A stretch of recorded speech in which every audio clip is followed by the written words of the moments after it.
Welcome to Theory of Pets. I'm a passionate pet owner with a drive to help others like me uncover the truth about the pet industry and what goes on behind the scenes.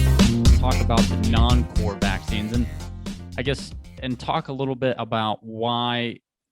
So non-core, I'm assuming just means they're not required. They're still important. Is that correct? Yeah. Well, so we consider these, the word non-core, it's very kind of sterile and seem just very medical jargon, but I prefer lifestyle vaccines. So essentially we are looking more so, with rabies and distemper and parvo, really well, for rabies, it's required by law. So that's why it's core. But for distemper and parvo, because it's so prevalent and hard to get rid of, the exposure could be anywhere. An animal with any level of just existence, that's why we consider it core. But for lifestyle vaccines, those are more so, does your dog go to a dog park? Do they go boarding? Do they go to doggy daycare? Or, are they a little fluffy dude that lives up in a high rise and doesn't really come into any contact with anything else? Then we're probably not going to vaccinate for Bordatella. Lyme is a big one. And in Texas, we really don't see it very often. So because we don't see it very often, we don't vaccinate for it.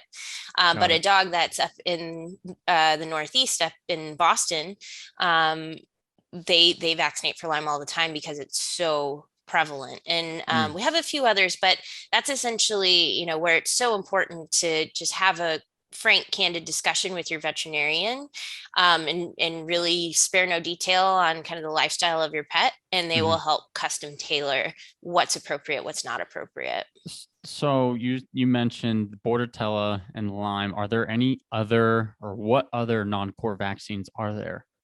Yeah, so we have leptospirosis is a big one that we see in Texas, and that's actually a bacterial disease. So bacterial vaccines are a little bit trickier as far as getting long-term protection. So our vaccines for Bordatella, Lyme, lepto, those are ones that will need to be boosted annually because we just can't get quite the level of protection that we can vaccinating against viruses. And then for cats, we have FELV, or feline leukemia virus. So that's one that a cat has to go out and get in a fight with another cat and actually have some sort of bite wound in order for that to be transmitted.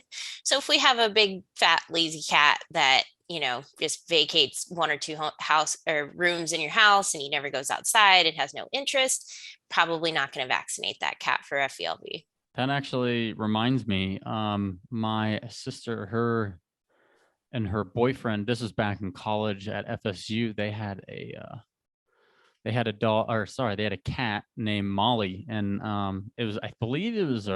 they rescued it under a porch or somewhere in Tallahassee, and I think it ended up getting the leukemia that you were talking about. So it must have been scrapping out there, and that's probably why it got it.